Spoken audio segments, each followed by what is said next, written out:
the first conversation that we had was when you spoke to my cat. I remember she was not doing well, and that's how I came across your page. I read your bio, and super interesting. And I was like, okay, like, can he really talk to my cat and tell me what's going wrong? Because even the doctors couldn't tell us much at that point. And I remember you telling me things which were very like like only the family members knew. Right. Like that was only between the pet and us, like the pet owners. And like when we would give her food, how she would feel, who was feeding her. And you gave us information, and I was like, okay, when you told us the kind of insights you gave us, we were zapped. I mean, it was amazing. It was on point. Thank you so much. So for that, I would thank your cat more because she was very precise in giving the informations. Because see, when we do a communication, we are just a medium. So I'm not. I never like to take it on me that okay, this is a wonderful conversation that have happened because it's a pet who decides what he has to communicate, what he feels, how a human is dealing with him or her, how is he being kept at home in a way, and what he wants, what he doesn't want.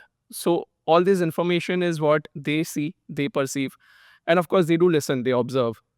Even the conversation that we are doing at a home, they understand what you're talking about, which topic it is happening, and is it about being at home? Is it to do with the environment around us? Is it to be with going outside somewhere? As simple as most of us, we would have observed that when we are taking our cat to a vet, they would just know कि you're taking them to a vet. Then Yeah. they will start behaving in a certain way. I've seen a difference between a dog and a cat and a communication that cats, in all possibility, will run away. The moment there are talks of taking them to a vet, Yes. there are examples where pet parents come and say that my pet ran away, and when I communicate with pet, they said that they were planning to take me to a vet and I'm not so used to it and I don't want to be there. Whereas dog would show a strong resistance of going there, and then they would not prefer being in that spectrum.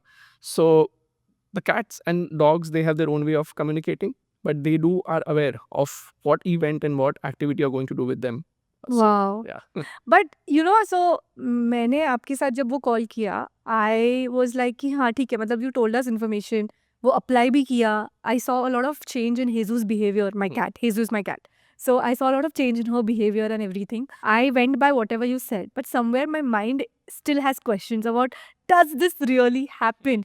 How is the cat actually, or the pet actually communicating with you somewhere or the other? If we go by the structured approach, there are specific way one can communicate, right? So like uh, we as a human, whenever we see something, let's say when we touch a surface, we will sense certain emotions and we'll get to know if it is hot or warm. So now, since we are so used to a physical touch and believing what we see physically, that's why we are not able to believe it totally that the communication is taking place with me. You have a pet and you will, and especially females, they've got this motherly instincts, and you guys would just know how your pet is feeling. So even in the family where I've seen, there are pet parents out of which one is not too keen on having a pet, but she's a mother. She would just know waking up middle in the night that my pet wants food, and that is not a communication. We may think it is not a communication taking place, but some way your pet is communicating with you. You're just feeling it intuitively. मतलब it's not just verbal. It's not just verbal. Any extreme emotions, even like I'll take you an example of humans only. Extreme emotions that we feel, may it be extreme fear, we'll feel something in the stomach. May it be extreme joy, we'll have butterflies. When we are, under guilt, we'll also feel something, and we'll see that our solar plexus or manipura gets affected in certain ways. Now, that's where the vagus nerve is. So vagus nerve is like a structure of a brain up, and then there is it's a structure which goes from your spine and it connects to your and the manipura. There's this entire network of vagus nerve, and through that vagus nerve, entire information and communication goes on. So whenever you see a pet or a plant, or any tree for that matter, if you just try to connect with them, you will feel certain sensations, you will feel certain emotions. And since we are for now more prone to five senses, and we are kind of bestowed with five senses which we can use, we'll be able to see them, we'll be able to hear them, but what they are saying, or we will feel some sensation, kinesthetical sensations in our body. Like, let's say if you just see a random dog on the street and you feel it's not well, he's not well, you may just ask him why is he not well, and you will feel certain sensation in your body, and you will get to know that in which exact part of body of that dog he is feeling that suffering. So the communication would not necessarily happen through a barking or through any verbal sounds, but it would even happen either through looking at certain things, feeling some things, or just feeling kinesthetically across your body. Whenever you're communicating with a pet, it's more to do with you feel their emotions. Yes, that's one. What I've observed is those who are in whichever senses of them are more powerful. That's what they pick up. So in my case, generally I hear the conversations. So if I just connect with them, I'll just feel it's not a language, right? So I may be speaking to him in Marathi, Hindi, Gujarati, in whichever language. They are just understanding everything and they are communicating, and it's just a language translation which happens in certain ways. So you can actually hear And the pet talking to you. you can just hear them in your own words that this is what this cat or a dog is saying. And even the tonality matters, right? So sometimes, especially when we speak to animals in wild, even cats for that matter, because cat also belong to a tiger family, or vice versa, tiger belong to a cat family. Their tonality will be at times harsh. Harsh in the sense that because they are animals in wild, they would not be as soft and as gentle as a dog would be, for that matter. So we may feel we are hallucinating, but this is how it actually works. Yeah. Wow. I mean, such a blessing. I mean, for you to, do you feel like you're gifted, like you can actually do something like this? I never knew I could do it like this. So by profession, I'm so left brain. I'm more of a a techie working in tech firms, and then these are my passion which I follow.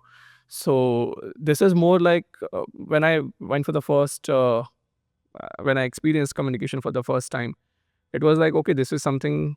And since I follow certain spiritual practices, so we do become energy sensitive, and we will experience there are certain communication which happens even between humans. And when it started happening to me for the first time, I thought this is maybe common because we are in the meditative space. But then I got to know that there are uh, workshops and there are those actual communications which takes place. And I started then communicating with the plants and animals around me. I was validating it for fun to my friends and to my circle, but then it used to be quite accurate. So then I'm like, let me kind of develop this. And my idea is more than just a pet, which is good to have at home, is to work with the larger ecosystem where we are staying in the environment. We are, I always feel like this, that us as a human, we are by default a nature lover. All of us, if whenever you come across anyone, you ask them, I'm like, they will say that I'm a nature lover. We like to have that piece of nature around us. The problem is, rather than being inclusive, we have started becoming having a piece, like we want everything for ourselves, of a private property, a private garden, and thus a private personal bird or a pet for me. But essentially, that is our very core of us, where we want to be around pets, we want to be around nature, maybe plants, trees, or anything. And from there, the entire idea of communication takes place. So the communication is very seamless. Like you will see that when somebody is not keeping a good mood at home, the plants will die, or even the pets will behave in an unusual way when there are a lot of commotions and chaos at the home. So these are always two-way communication which takes place between you and your pet would also tell you so many things. If you pay a finer attention to it, you will get to know more about it.